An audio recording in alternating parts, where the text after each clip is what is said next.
Hey guys, welcome back to my channel and to another Daily October video. I cannot believe that there's only 2 more after this. That's just crazy. I've had so much fun with Daily October. I am definitely going to do this again next year. It's been so much fun filming all these videos. I just can't believe that October has ended so quickly. It just flew by. But let's move right along into today's video, which is a story time, and this fits perfectly because it's almost Halloween weekend as I'm filming this. I was just randomly thinking about it the other day. I was like, I've never really had like a scary ghost story experience or like anything super crazy, but then I was like, wait, the haunted house. And I was like, okay, now I have to talk about this. Let me just paint the scene, okay? It's like 5+ years ago. Like, I was a teenager and my dad owned his own painting company, and over the summer I would paint full-time with him. So my dad and I got this painting job. It was for the exterior of a house. Painting the outside of a house takes some time, especially if there's like bad weather and stuff like that. So I think overall we painted there for a few weeks because, I mean, we were just a 2-person team. But yeah, also the guy that was selling the house was the son of the owner.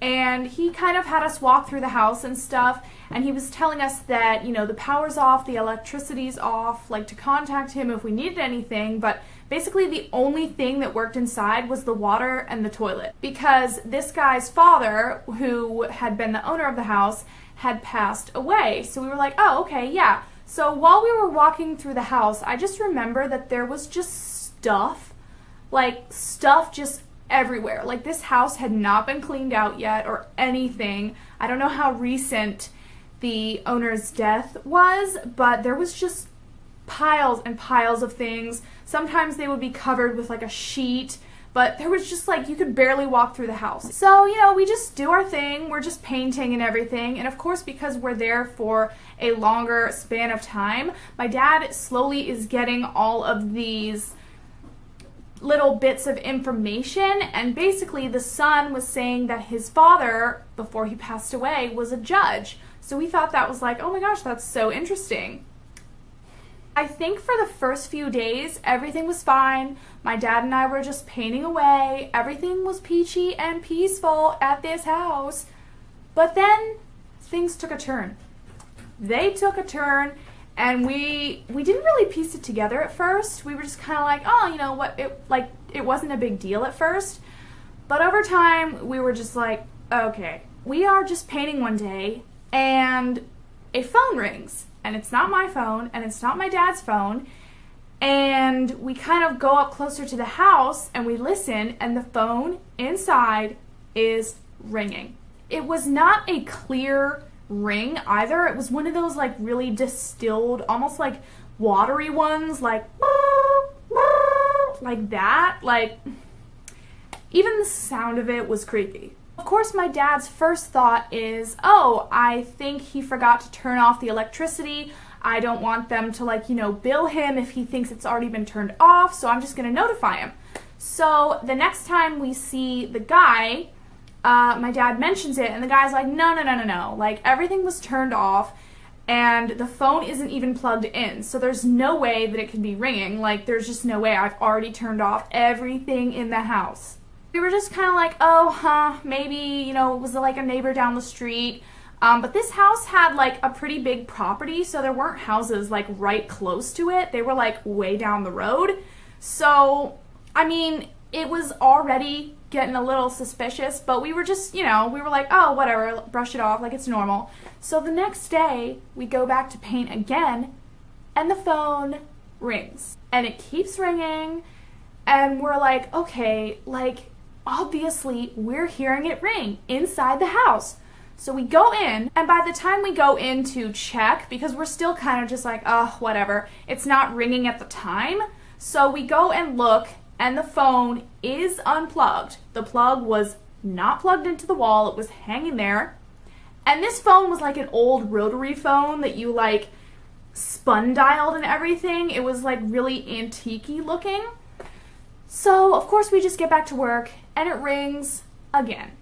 And over the next few days and every single day after that we are painting there, the phone must have rang about 3 to 4 times every single day. And we had already checked the phone and no one's in the house. Like, the guy is deceased, this judge, and his stuff's just in the house. Like, there's nobody there. There's no electricity. There's no possible way for this phone to be ringing. It's not even plugged in. Like, my dad and I would try and be eating our lunch and the phone would ring and just totally creep us out, and we'd be like, ugh. Like, it got to the point where whenever we took breaks, we left the house. We got out of there because we were just so creeped out by all the weird vibes going on. My dad and I start getting a little spooked, and we're like, hold up. This guy was a judge and he died? Now, we're not going to speculate even how he died, but judges have a lot of people that might want to be haunting them, or, people that they've sentenced to jail that, could want to do them harm or something. So we start thinking about this and we're like, oh my gosh, like, this house could have some weird haunted vibes going on. The guy selling the house, the judge's son, also told us that cops would actually regularly patrol the house because this guy was a judge, and a lot of people that got out of jail and stuff, they didn't want to take the chance that those people would hunt the judge down and kill him. My dad and I are both very, very just into like mysteries and stories and just all that kind of stuff. So of course, we keep talking about this and keep talking about this, and keep in mind, every single day, the phone is still ringing. It rings 3 to 4 times a day, and we just kind of stop every time we hear it, like, and kind of freeze, like, oh my gosh, there it is again. Like, we're hoping it'll like stop or just go away. Then of course, for some reason, I cannot for the life of me remember why my dad had to do this, but he figured out that he had to go into the basement of the house for something. I think it was to turn on or off some switch. I don't even remember. I cannot remember what we had to do down there, but someone had to go and do it. So my dad is like this really tall, huge, like intimidating guy, and he's like kind of looking down these narrow, dark steps into this basement, and he's like, he's like, he does not want to go down there. He's scared, I'm scared. Like, who wants to go down into the creepy basement? There's no electricity, so we can't turn on any lights. Also, the phone had not rung yet that day, and so we were like, if the phone rings and we're down there in the dark, in the basement, like, I swear, like, something would have attacked us. Like, So I think what ended up happening is, I stayed at the top of the stairs with the door open and just watched my dad, like, walk down this, like, they were freaking narrow. Like, you could, like, barely, my dad, like, there was no room. Like, he was walking down the stairs and here are the walls. Like, it was really narrow. It was so sketch. I'm serious. He has nothing but his phone light to guide him, and he goes down there, and I'm like, did you find it yet? Did you do it? Are you coming back? Like, he was swallowed up by the darkness, and I was just waiting for something. Like, if the phone had rung, I would have probably, like, burst into tears. So anyway, he comes back up, and it's fine, but he was like, Blair, down there it was creepy. Apparently, the basement was completely bare and empty, and it was just really, really big. Like, my dad was walking around down there for forever trying to find this switch or something. I don't know, like, you know that feeling when someone's watching you, or you just feel, like, just these weird vibes? That's how he described it, and I was like, not going down there. He comes back out. We're both still alive, so we're like, okay, whatever.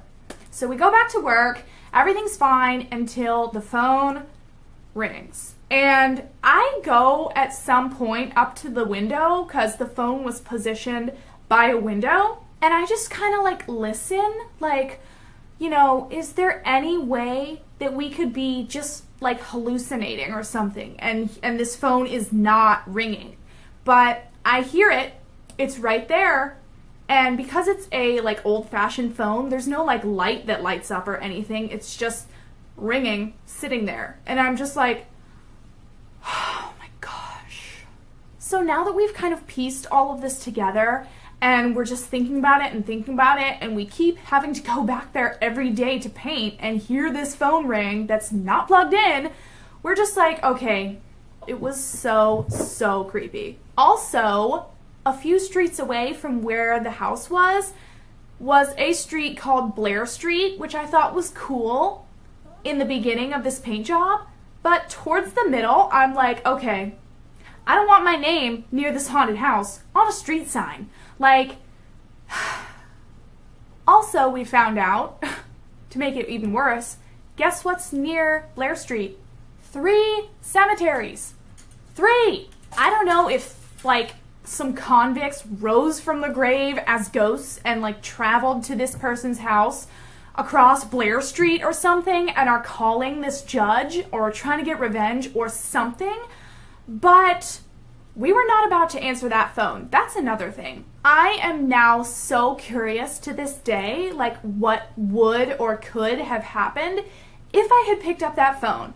But we just did not even think of it at the time, and I'm kind of glad, because then I would have been tempted to answer the phone. But seriously, you guys, I'm not about to have somebody tell me on the phone, like, you have 7 days. Like, I'm not about to have some type of ring situation happen to me, if you know what I'm saying. Probably good that we didn't think of actually trying to answer the phone, because I would have been seriously tempted. But, I mean, now I'm just gonna always wonder, like, if there was a ghost or some spirit, like, wanting revenge on the judge or something, or if it was the judge. So that's kind of my haunted house experience. Nothing too crazy happened, but it was just, like, the overall vibes of it was just so weird and just creepy. Like, obviously something was going on at that judge's house where he had passed away and some spirit was calling him up. Like, I don't even know what they were trying to do or trying to communicate or something, but So that's all for my creepy haunted house experience story. Let me know if you guys have had any paranormal experiences or like spirits, ghosts, anything really like creepy or crazy, because I just totally forgot about this story.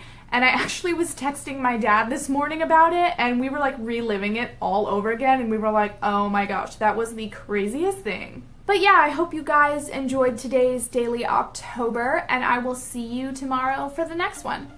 Bye!